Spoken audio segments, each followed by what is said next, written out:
আমন্ত্রণ দেশ বাংলায়, সঙ্গে আছি আমি জাবেদ কারদার। শুরুতেই সংবাদ শিরোনাম। ফরিদপুরে অপচনশীল পলিথিন ও প্লাস্টিক বর্জ্য থেকে জ্বালানি তেল ও কার্বন উৎপাদন শুরু হয়েছে, অর্থনৈতিক উন্নয়নে ভূমিকা রাখছে প্রকল্পটি। এবং হিলি স্থলবন্দর দিয়ে ভারত থেকে পেঁয়াজ আমদানি বেড়েছে, দাম কমেনি বাজারে।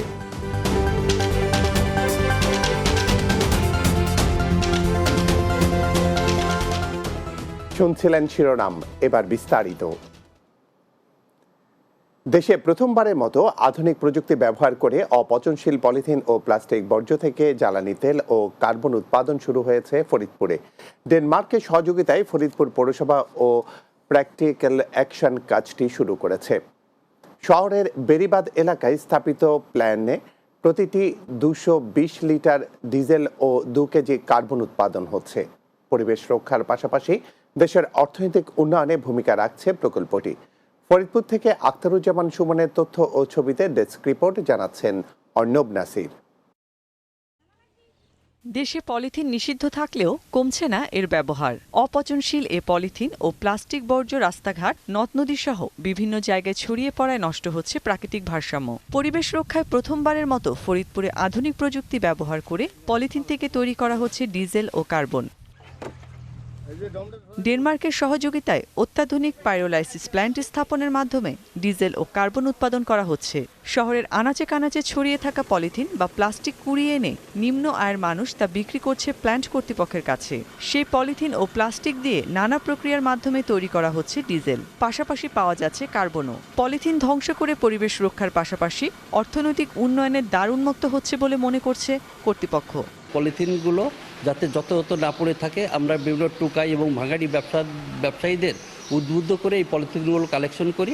শুকনা পলিথিনটাকেই আমরা পাইরোলাইসিস মেশিনের ফিট হিসেবে আমরা ইউজ করি, যা থেকে আমরা দুই ধরনের প্রোডাক্ট পাই। একটা হচ্ছে পাইরোলাইসিস ফুয়েল এবং হচ্ছে ব্ল্যাক কার্বন। প্ল্যান্টে পলিথিন ও প্লাস্টিক বিক্রি করে বাড়তি আয়ের সুযোগ পেয়েছেন নিম্ন আয়ের মানুষ। বেচার জায়গা হয়েছে, আমরা কিনি 25 টাকা দরে, আমরা বেশি প্ল্যান্টে আমরা 20 টাকা দরে কিনি। পলিথিন আসতো, ওটা আমরা আগে পুরাই ফেলেতাম, এখন আমরা খুঁজে কারখানায় দিলে প্রতি কেজিতে আমাদের 25 টাকা করে দেয়। ফরিদপুর জেলাকে গ্রিন সিটিতে রূপান্তর করতে এমন উদ্যোগ নেওয়া হয়েছে বলে জানান পৌর মেয়র। আর জেলা প্রশাসক বলছেন, এ কার্যক্রম ইউনিয়ন পর্যায়ে ছড়িয়ে দিতে পারলে ভবিষ্যৎ প্রজন্ম পাবে একটি আধুনিক ও স্মার্ট সিটি। আধুনিক পদ্ধতিতে এই প্রথম ফরিদপুরে সারা বাংলাদেশে আমরা পলিথিন থেকে এই তেল তৈরির একটা উদ্যোগ নিয়েছি এবং তা উদ্বোধনও করা হয়েছে, সফলভাবে এটা চলছে। পলিথিন বিভিন্ন জায়গা থেকে উদ্ধার করে এগুলোকে পরিষ্কার করে তারপর রিসাইকেল করা। আমি আশা করি যে এই চ্যালেঞ্জগুলো তারা সফলতার সাথে মোকাবেলা করে এই তেল উৎপাদন কার্যক্রম অব্যাহত রাখবেন। Desk report, Bangla TV.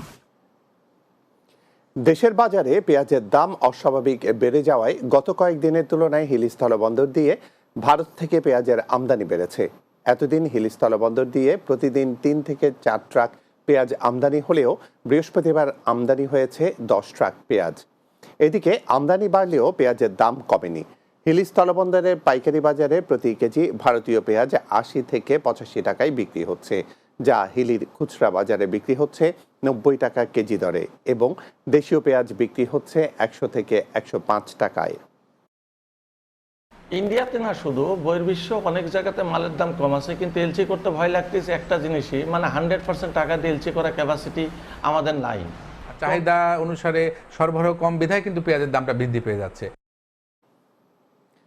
ফেনীতে এক বিকাশ কর্মীকে মেরে 2,60,000 টাকা ছিনতাই জড়িত 6 জনকে আটক করেছে পুলিশ। ফেনী জেলা পুলিশ এক প্রেস ব্রিফিংয়ে এই তথ্য জানান।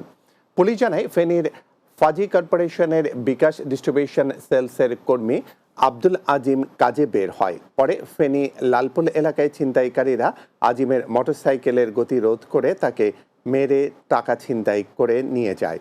এরপর পুলিশ ফেনীর পুরাতন পুলিশ কোয়ার্টারে অভিযান চালিয়ে অভিযুক্তদের আটক করে টাকাগুলো উদ্ধার করেন।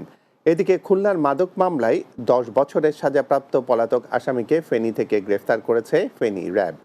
গ্রেফতার আসামি মোহাম্মদ সুজন মোল্লা গোপালগঞ্জের কোটালীপাড়ার জামিলা গ্রামের মৃত সোহরাব মোল্লার ছেলে। কুমিল্লায় 3য় শ্রেণীতে পড়ুয়া 8 বছর বয়সী এক শিশু ধর্ষণের অভিযোগে মাদ্রাসা শিক্ষককে গ্রেফতার করেছে র্যাব 11। শুক্রবার নগরীর সাততলা এলাকায় র্যাব কার্যালয়ে সংবাদ সম্মেলনে এই তথ্য জানান র্যাব 11-র CPC 2-এর কোম্পানি অধিনায়ক মাহমুদুল হাসান। র্যাব 11 জানায় গত 4 জুলাই জেলার দাউদকান্দি উপজেলার খালিশা মোহাম্মদিয়া মেজবাউল উলুম মাদ্রাসার 3য় শ্রেণীতে পড়ুয়া ওই শিক্ষার্থী মাদ্রাসায় গেলে মাদ্রাসার পরিচালক নাসির উদ্দিন পাটোয়ারি তার বসতঘরে ঝাড়ু দেওয়ার কথা বলে শিশুটিকে নিয়ে যায়। এই সময় বৃষ্টির কারণে লোকজন ও তার পরিবার ঘরে না থাকার সুযোগে ওই শিক্ষার্থীকে ধর্ষণ করে। দেশ বাংলা নিচ্ছে ছোট্ট একটা বিরতি, ফিরে এসে অন্যান্য খবরের সঙ্গে আরো যা থাকছে। ঐতিহ্য হারাচ্ছে মানিকগঞ্জের রিজার্ভ ট্যাঙ্কি নামে খ্যাত 100 বছরের পুরনো পুকুর। পানি দূষিত হওয়ায় স্বাস্থ্য ঝুঁকিতে হাজার হাজার মানুষ।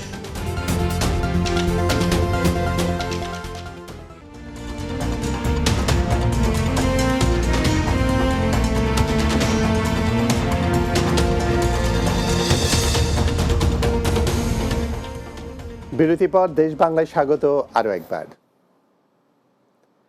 মানিকগঞ্জ শহরের প্রাণকেন্দ্রে অবস্থিত রিজার্ভ ট্যাঙ্কি নামে খ্যাত পুকুরটি 100 বছরের ঐতিহ্য হারাতে বসেছে। প্রাচীন এই পুকুরটি একমাত্র ভরসা ছিল পৌরবাসীর। কালের বিবর্তনে ও কিছু প্রভাবশালীদের দখলে হারাতে বসেছে ঐতিহ্য।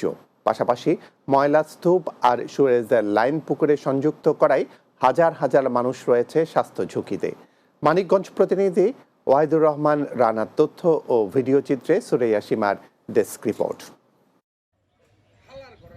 মানিকগঞ্জ পৌরসভার 6 নম্বর ওয়ার্ডে অবস্থিত রিজার্ভ ট্যাঙ্কি নামে পরিচিত জেলা পরিষদের এই পুকুরটি, এটির বয়স 100 বছরের বেশি।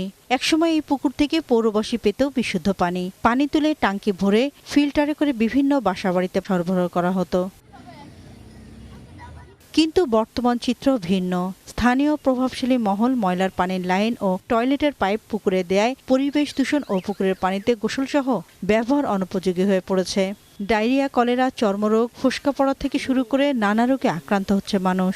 পুকুরটি সংস্কার ও সুয়ারেজ লাইন বন্ধ করে ব্যবহার উপযোগী করার দাবি পৌরবাসীর। ব্রিটিশ আমলের রিজার্ভ ট্যাঙ্ক ছিল, কেউ পাও চুবাইতে পারতো না। আর এখানে সবাই ঘুমুচের ন্যাকড়া আবি যাবি সব ফালায়। আশপাশের বাড়ি ঘরের যে ময়লা আবর্জনা, ঠিক আছে, তাদের যে টয়লেটের লাইনটাও এখানে দেওয়া।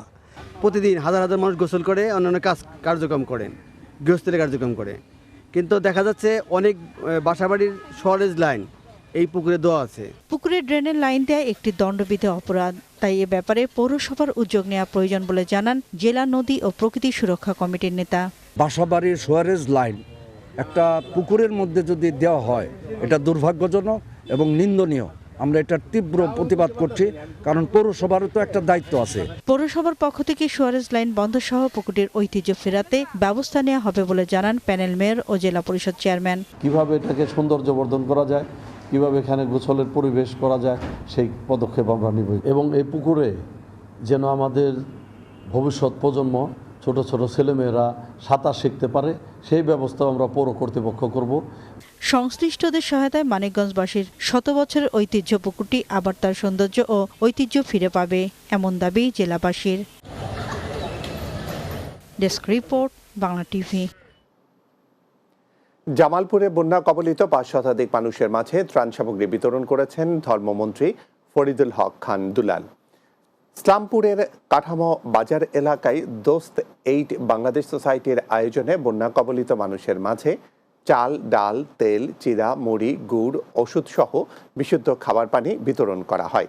এ সময় উপস্থিত ছিলেন ইসলামপুর উপজেলা পরিষদ চেয়ারম্যান অ্যাডভোকেট আব্দুস সালাম, দোস্ত 8 বাংলাদেশ সোসাইটির অ্যাডমিন কোহিনুর আলম চৌধুরী, প্রকল্প ব্যবস্থাপক আব্দুল কায়েস সহ আরো অনেকে।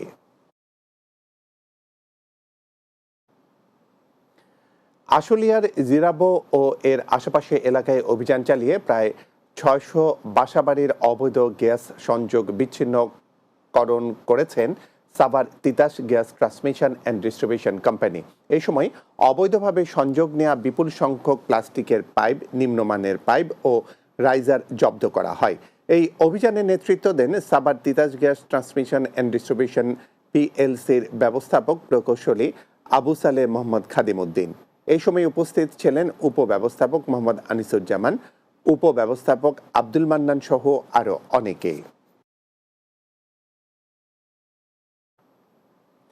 নরসিংদীর পলাশে ফৌজি আদর্শ উচ্চ বিদ্যালয়ের শিক্ষার্থীদের মাঝে মেধাবৃত্তি, শিক্ষা উপকরণ বিতরণ এবং এসএসসি পরীক্ষায় উত্তীর্ণ শিক্ষার্থীদের সংবর্ধনা দেওয়া হয়েছে। ফৌজি আদর্শ উচ্চ বিদ্যালয়ের প্রাক্তন শিক্ষার্থী ফোরামের আয়োজনে এই শিক্ষা উপকরণ বিতরণ করা হয়। এতে প্রধান অতিথি ছিলেন ঘোড়াশাল পৌর মেয়র আল মুজাহিদ হোসেন তুষার। স্কুলের প্রধান শিক্ষক ফারহানা বেগমের সভাপতিত্বে এই সময় বক্তব্য রাখেন উপজেলা শিক্ষা কর্মকর্তা মিলন কৃষ্ণ হালদার সহ অন্যান্যরা। শেষে শিক্ষার্থীদের হাতে পুরস্কার তুলে দেওয়া হয়। বাংলা একাডেমি পুরস্কারপ্রাপ্ত প্রখ্যাত সাহিত্যিক কবি মাকিদ হায়দারের দাফন সম্পন্ন হয়েছে। পাবনার আরিফপুর ঈদগাহ মাঠে জানাজা শেষে তাকে সদর গোরস্থানে দাফন করা হয়। এর আগে তার মরদেহ পাবনা পৌঁছালে বীর মুক্তিযোদ্ধা রফিকুল ইসলাম বকুল স্বাধীনতা চত্বরে আনা হয়। সেখানে বনমালী শিল্পকলা কেন্দ্র, অন্নদা গোবিন্দ পাবলিক লাইব্রেরি, জেলা শিল্পকলা একাডেমি পাবনা, পৌরসভা, আওয়ামী স্বেচ্ছাসেবক লীগ সহ বিভিন্ন সামাজিক ও সাংস্কৃতিক সংগঠন কবির আত্মার প্রতি শ্রদ্ধা জানিয়ে পুষ্পার্ঘ্য অর্পণ করে। শেষ খবর দেশ বাংলা। তার আগে সংবাদ শিরোনামগুলো জানিয়ে দিচ্ছি আরও একবার। ফরিদপুরে অপচনশীল পলিথিন ও প্লাস্টিক বর্জ্য থেকে জ্বালানি তেল ও কার্বন উৎপাদন শুরু হয়েছে। অর্থনৈতিক উন্নয়নে ভূমিকা রাখছে প্রকল্পটি। হিলি স্থলবন্দর দিয়ে ভারত থেকে পেঁয়াজ আমদানি বেড়েছে, দাম কমেনি বাজারে।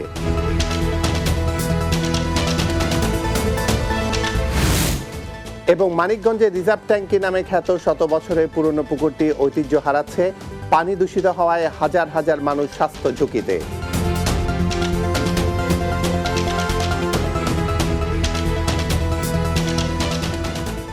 এই ছিল দেশ বাংলা। আমাদের পরবর্তী সংবাদ বিকেল 4:30 দিনের বাংলা দেখার আমন্ত্রণ রইল। এতক্ষণ সঙ্গে থাকার জন্য ধন্যবাদ সবাইকে।